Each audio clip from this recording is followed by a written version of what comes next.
Si Gretchen Barreto ay isa sa mga pinakamatunog na pangalan sa industriya ng aliwan, hindi lang dahil sa kanyang ganda at karisma na hindi kumukupas, kundi dahil na rin sa mga lalaking dumaan sa kanyang buhay. Sino-sino ang mga lalaki sa buhay ni Gretchen Barreto?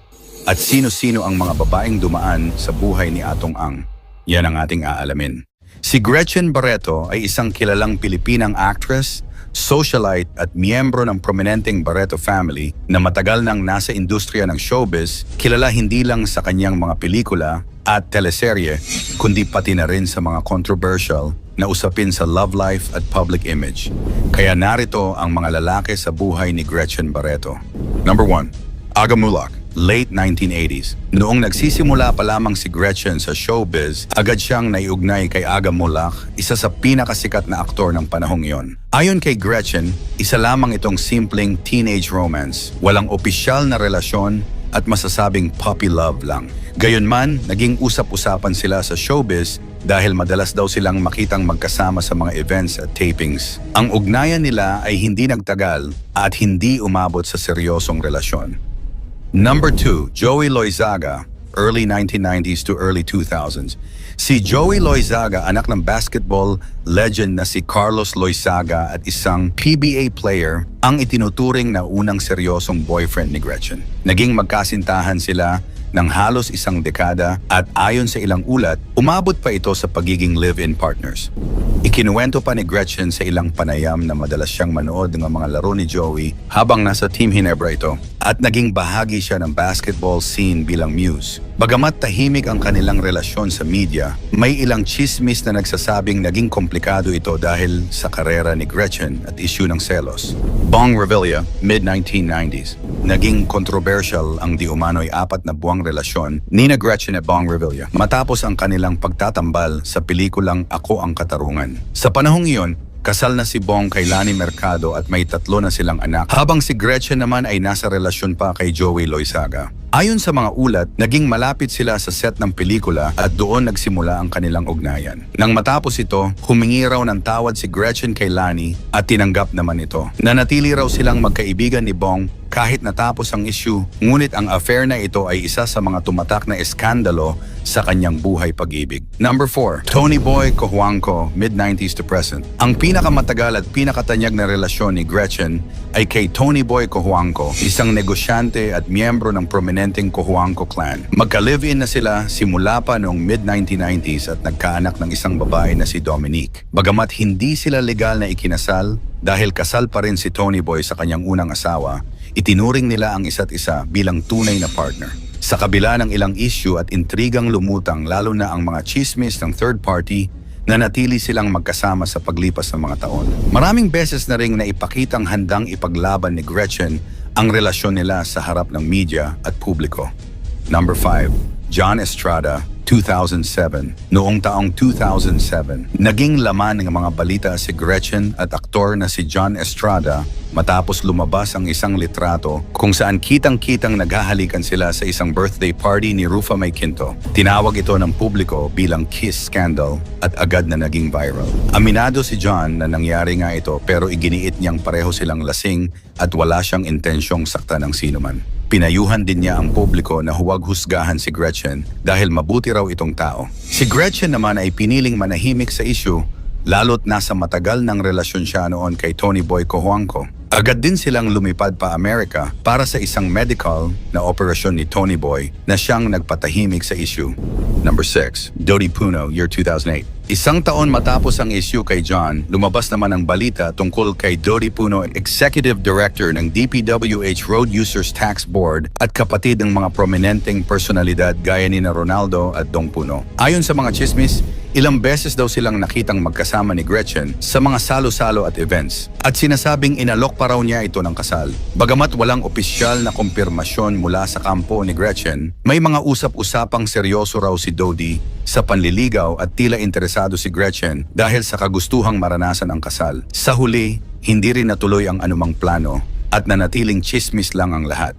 Number 7, Ricky Yabot, 2008. Ilang buwan lang ang lumipas, muling naging sentro ng intriga si Gretchen matapos makita siyang kahalikan si Ricky Yabut sa isang bar sa Makati. Si Ricky ay kapatid ni Denise Yabut, ang legal na asawa ni Tony Boy Cojuangco, kaya naging mas sensitibo ang issue.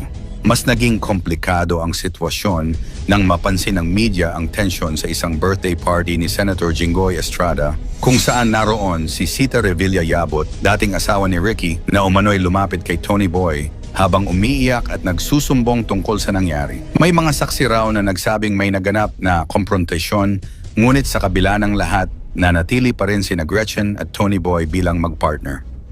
Number 8, Atong Ang 2019 present. Mula 2019, paulit-ulit na naiugnay si Gretchen kay Atong Ang, isang kilalang negosyante sa larangan ng sabong at kasino. Nagsimula ang lahat sa mga viral photos at videos kung saan makikita silang magkahawak kamay sa eroplano, magkatabi habang natutulog at magkasama sa sabungan events. Pinabulaanan ni Atong ang mga haka-haka at iginiit na magkaibigan at business partners lamang sila at pareho nilang sinabing walang romantic involvement. Gayunpaman, hindi pa rin tumitigil ang usap-usapan, lalo na nang makita silang magkasamang lumahok bilang principal sponsors sa isang kasal nitong 2024 at sa sabong events kung saan tinawag pa si Gretchen bilang Lady Tiger. Kahit pa may mga intriga, nananatili ang kanilang pahayag na magkaibigan lang sila. Kung susumahin, naging makulay at puno ng intriga ang buhay pag-ibig ni Gretchen Barreto at bawat relasyon ay may naiambag sa kanyang personal na paglalakbay mula sa kabataan,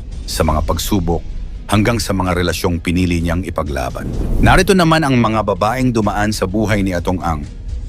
Nicole Barreto. Si Nicole Barreto, pamangkin ni Gretchen, ang isa sa mga unang babaeng direktang inamin na naging karelasyon ni Atong Ang.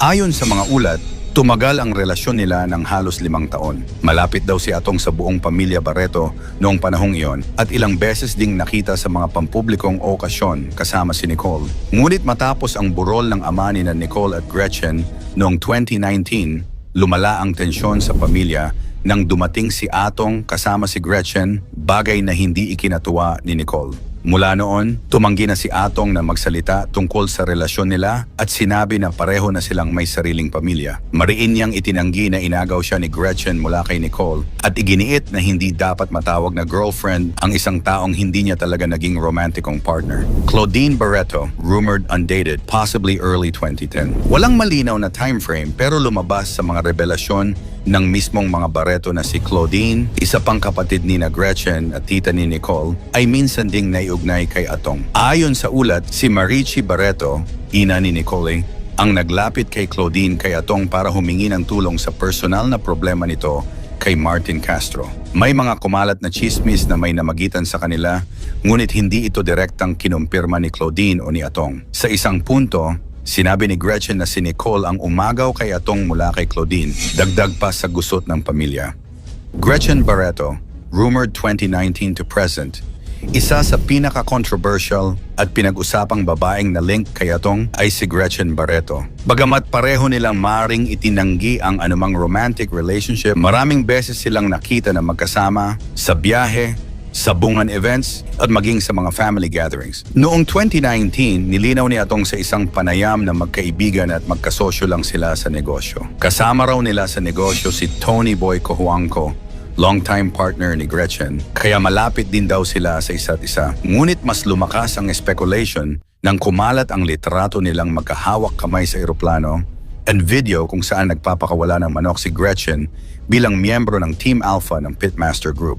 Nitong 2024, matapos silang makita na magkasamang principal sponsor sa isang kasal na siyang lalong nagpabuhay sa mga chismis. Christine Garcia, mid-2000 to possibly early 2010, si Christine Garcia, dating showbiz personality, at anak ng actress na si Vivian Lorraine, ay nagsabing siya ay nagkaroon ng anak kay Atong Ang. Ayon kay Christine, nagsimula ang kanilang relasyon noong siya ay menor de edad pa at itinago ito sa publiko sa mahabang panahon.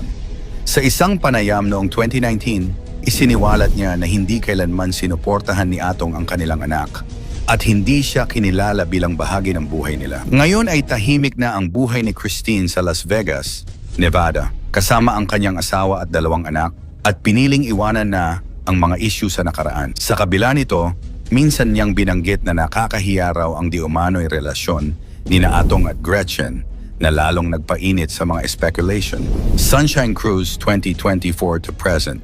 Pinakabago sa listahan ay si Sunshine Cruz na ayon sa mga ulat ay kasalukuyang karelasyon ni Atong Ang. Ayon kay Sunshine, matagal na siyang niligawan ni Atong simula pa noong 2014. Ngunit tumigil ito nang siya ay pumasok sa relasyon kay Maki Matay. Pagkatapos ng kanilang hiwalayan, bumalik si Atong sa panliligaw at kahit ilang beses siyang binasted, hindi raw ito sumuko hanggang sa nauwi sa relasyon. Ngayon, madalas silang makita na magkasama sa mga sabungan events at may mga video pa na nagpapakitang naghahalikan sila sa gitna ng mga crowd. Ayon sa ilang sabongero, si Sunshine ang lucky charm ni Atong dahil tuwing kasama siya, panalo raw ang kanyang manok. Suportado raw ng pamilya ni Sunshine ang kanilang relasyon at para sa kanya, ang mahalaga ay masaya sila at totoo sa isa't isa. Sa kabila ng kanyang pagiging tahimik sa media, maraming babae ang naiugnay kay Atong Ang mula sa mga Barreto sisters at pamangkin hanggang sa dating aktres na si Christine Garcia at ngayon kay Sunshine Cruz. Karamihan sa mga relasyong ito ay binalutan ng intriga at tensyon sa pamilya. Pero sa dulo, si Atong ay patuloy na naninindigan sa kanyang personal na privacy at pagtuon sa negosyo at pamilya. Sa kabila ng lahat ng intriga, kontrobersya at chismis na bumalot sa kanilang mga pangalan, sina Atong Ang at Gretchen Barreto ay nananatiling matatag sa kanilang mundo, si Atong bilang isang maimpluwensyang negosyante at si Gretchen bilang isang hindi matitinag na personalidad sa showbiz at high society. Bagamat maraming beses silang naipit sa issue mula sa mga relasyon hanggang sa kontrobersyal na pagkawala ng mga sabongero, pareho nilang piniling manahimik, umiwas sa gulo at patuloy na itaguyod ang imahe nilang gusto nilang panatilihin. Sa dulo, sila ay mga taong piniling tahakin ang sariling landas, kung saan ang totoo at hindi totoo ay nananatiling palaisipan para sa publiko. Kung nagustuhan mo ang ating video, paki-like, comment and subscribe. Maraming salamat at God bless.